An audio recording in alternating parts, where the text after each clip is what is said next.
Hello viewers, in this video I'm going to discuss about NIC bonding in Red Hat Enterprise Linux server, and you can also configure the steps which I'm going to show you will applicable for other Linux distro as CentOS, or if you are planning to configure in SuSe Enterprise Linux, you can configure the same steps there as well.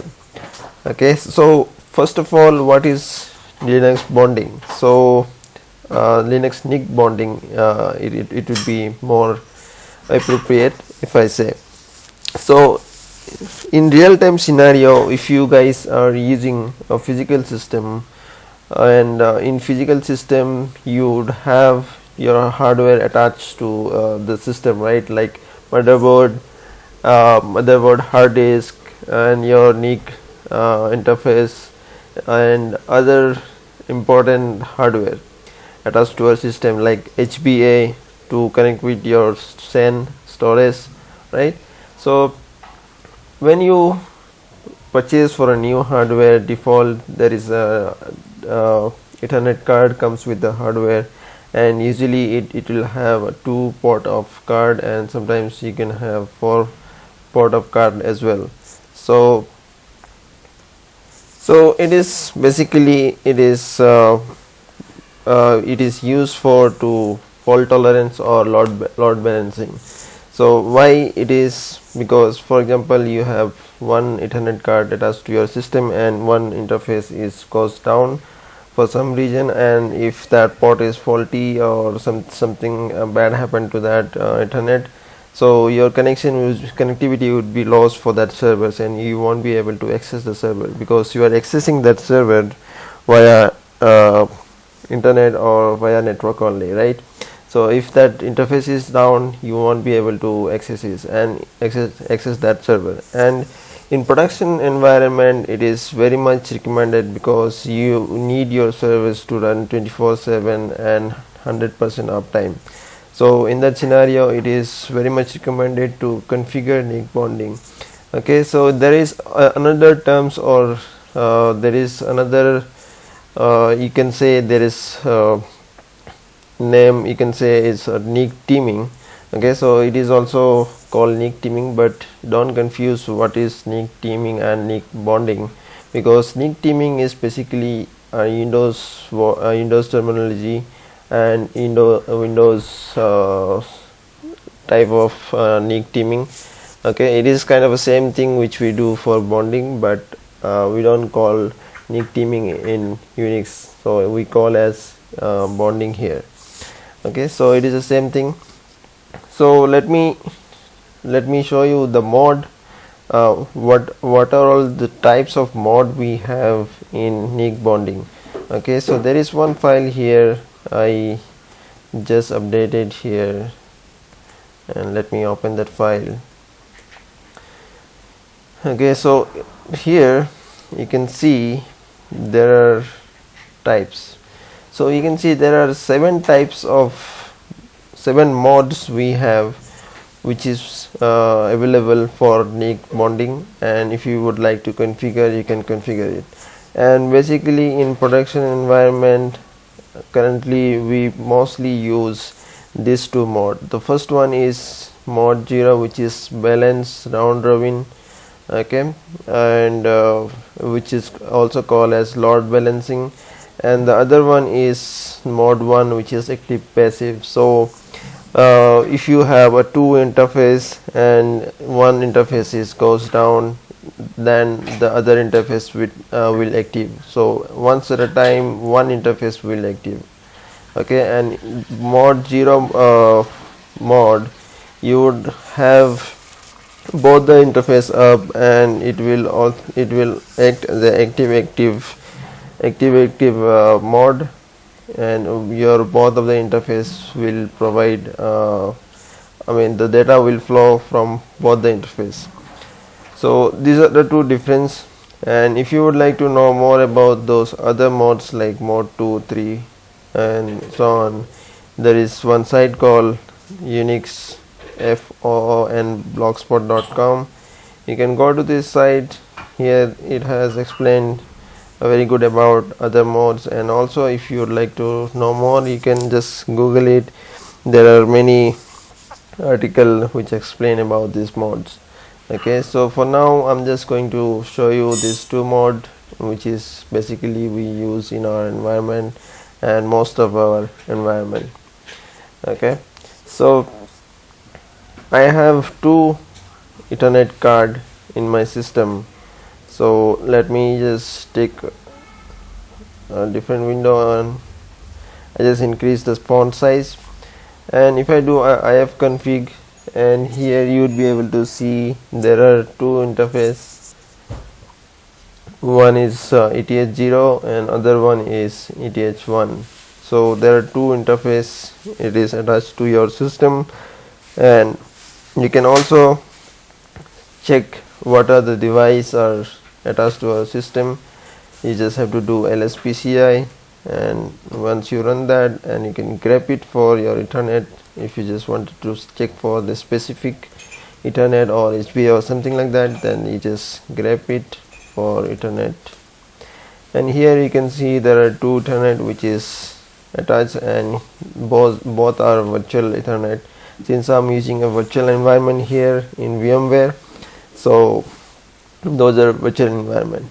But in real-time scenario in virtual servers, it is not required to configure bonding, because your interface is going to be a virtual, and those will never gone bad unless real your ESXi system is down.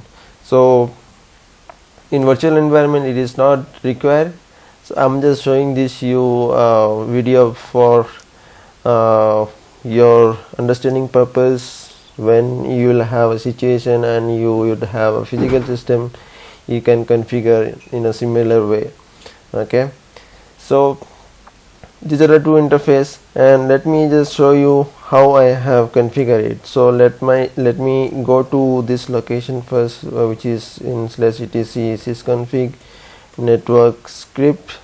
Okay, and inside this I have two file called eth0 and eth1. This two file will automatically create when system is boot up, and it will boot up through udeb. Okay, so here is the location rules.d, and if you just ls and check for this file and cat for this file here, you can able to see there is a file address created here, and this is for Ethernet 1 and this is for eth0. So in case if that file is not created, you can create a new one. It is not a problem, and you can fill the content, what is the required content you need. So let me go back to this location and let me cat for this interface. So currently I'm using two interface. You can use more than two interface if you would like. So I'm just showing an example with two interface here. So first interface content should be like your device equal to eth0, what is your device name, and the hardware address, which is your MAC address, and you can get that address from ifconfig, and here you can see this is your hardware address, and from here you can take this and you can update in this file. Okay, so the other thing is nm control, which is I said no here because it is very important. You should ensure that your network manager is stopped.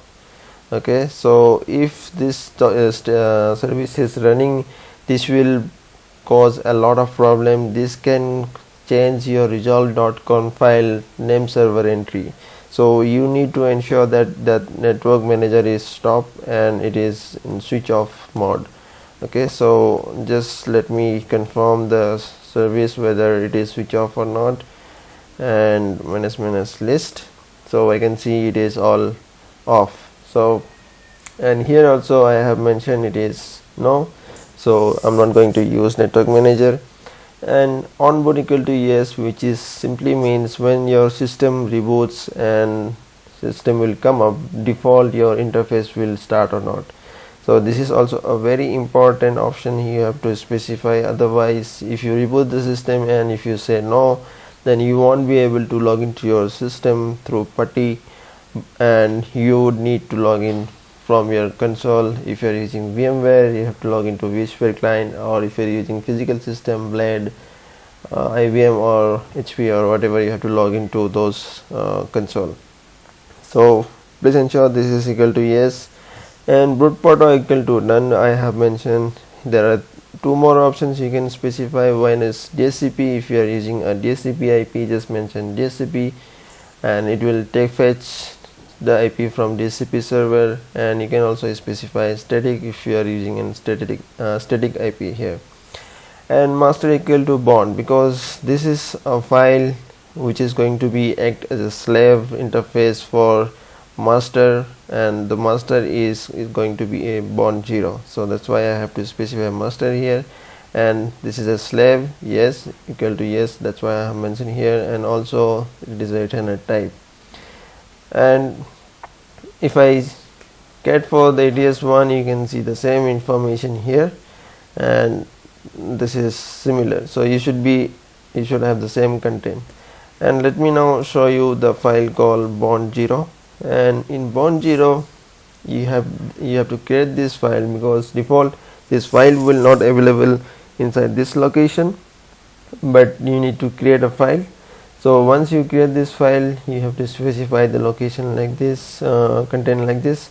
Device, you have to specify your IP. My IP is this one, net mask is this one.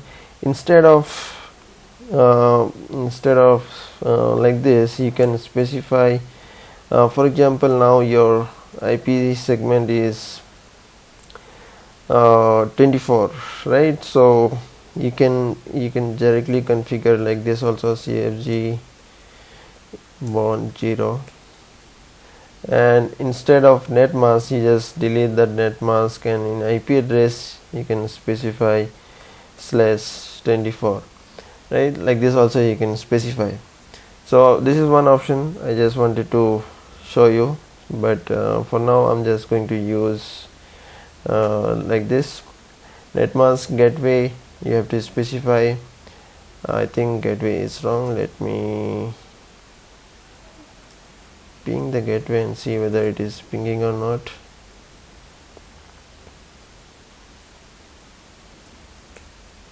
It is pinging, so I think it is fine. So this is the gateway. You need to ensure what is your gateway. If you are confused about the gateway, please ask your network team. They will provide you the IP subnet mask and the gateway information. Okay, so here boot port equal to none, on boot equal to yes, and the last option is very important, which is a bonding option. So bonding underscore ops is stand for a bonding option, which I'm going to use here. So bond 0 I'm using, like I said, we have 7 mods, and out of that there is one mod called bond 0, which is round robin. Okay, and the other one is MMI mod. So in each and every 100 millisecond, each interface will check the other interface status, whether it is active or not, or it is in a healthy status. So those are the two options you have to specify, and once you specify this, you just need to start the service. Network manager, network start. So here it is already started, so let me just restart the service and see. Okay, so I just restarted, and if I do IP-A, so I can see here is my IP. Okay, so this is my system, and if I check here, if I have config, this is the IP, this is the bond file. Okay, so this is pretty simple. Okay, so now let me do one thing. Let me just show you something else. How would you find that information, that mod information? You have it. So there is one file called cat propnet bonding bond 0. if you just get this file, you will see the bonding mod here. So here bonding mod is saying load balancing round robin. So now it is round robin, both interfaces are up. Here you can see interface is 100 Mbps speed and both are full duplex and status is up. So, and the other way also you can check is ifconfig command. So if you do ifconfig, here you would able to see something like this: up broadcast running slab multicast. This means it is up and running, right? So now I'm going to change the mode. So let me go back to all location here and let me just do a VI for this bond file, and let me change the mode here from round robin to active backup. And this is it should be it is like I'm not going to change the time.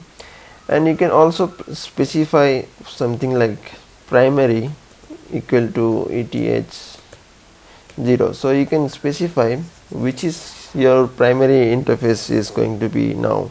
So if I can specify like this, your primary interface is ETH0 and all your data will flow from this interface. So in case your Ethernet 0 interface is down, it will automatically fail over to ETH1 and you will still have access to your system.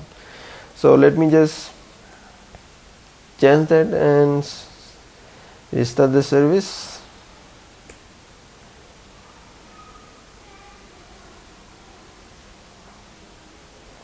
Okay, so I just have started the service and let me check that file.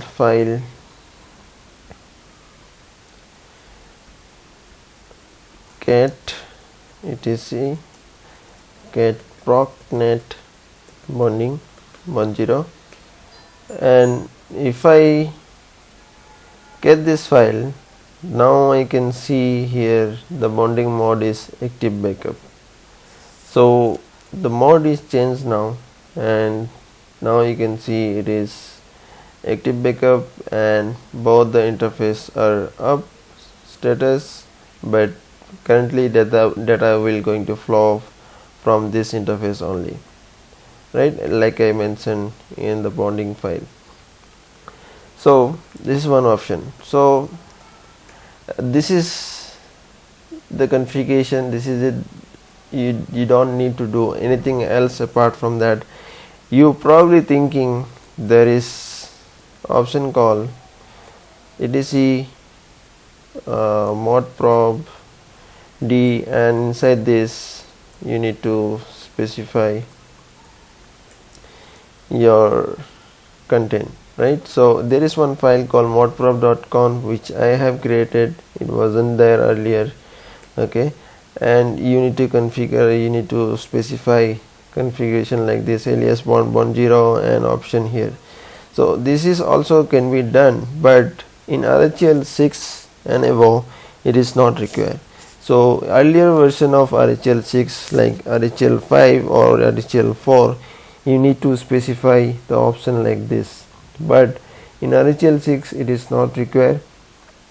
Actually there is a file in RHEL 5 is called modprob.conf. This is the file. So in this file you need to specify this contain these two line, and you have to load the modules like modprob mod 0, and you have to start your interface. But in RHEL 6 it is not required, right? So don't confuse about that. So now let me try to do one thing. Let me just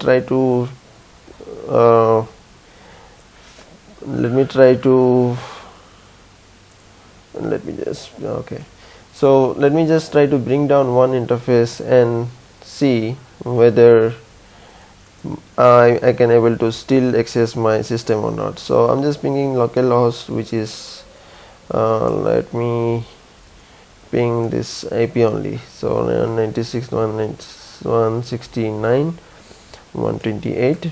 Okay. Destination host unreachable.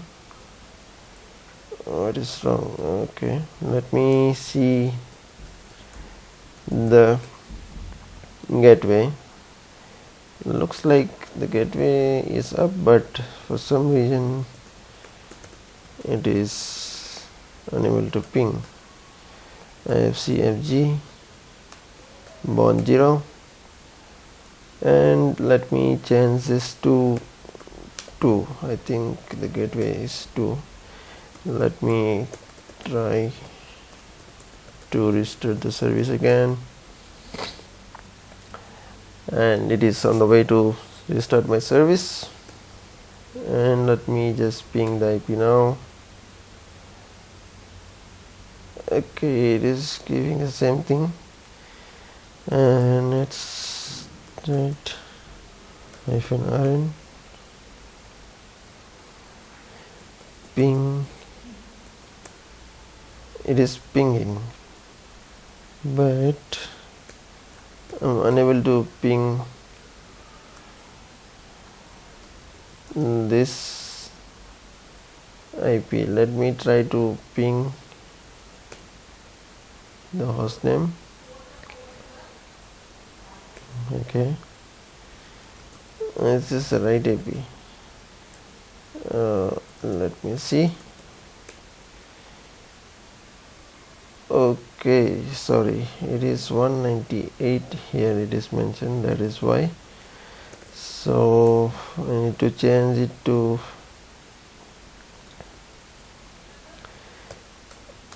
this SuSe server is also running as a Puppet master and Puppet agent. That is why you can see the naming convention as P master and P agent.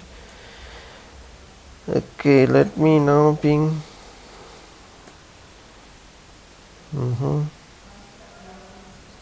Okay, I have config. My IP is 129.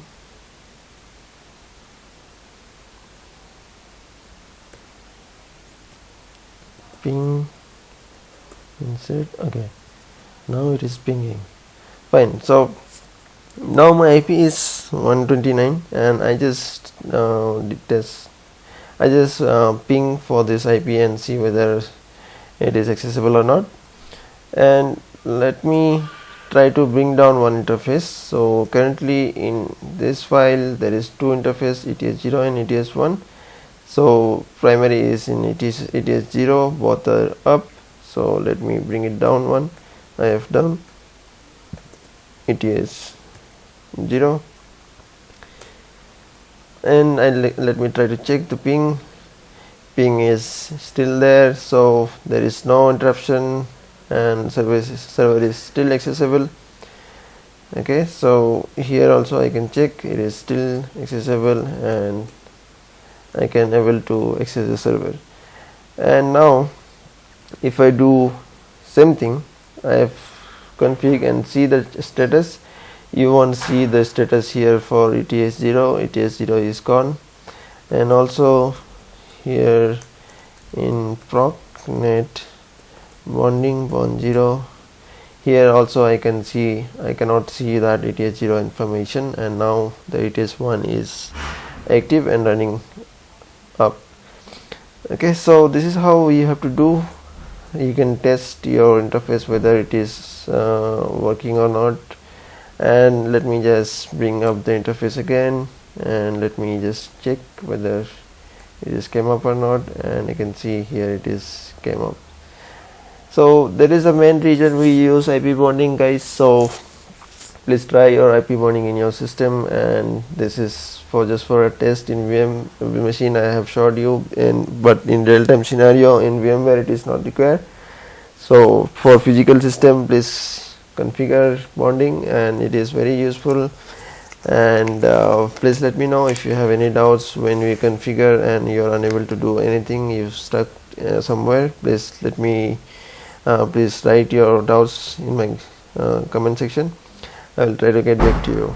Okay, so also please subscribe my channel if you like this video, and please share my video to your friends. Okay, so thank you so much for watching this video. Have a good day.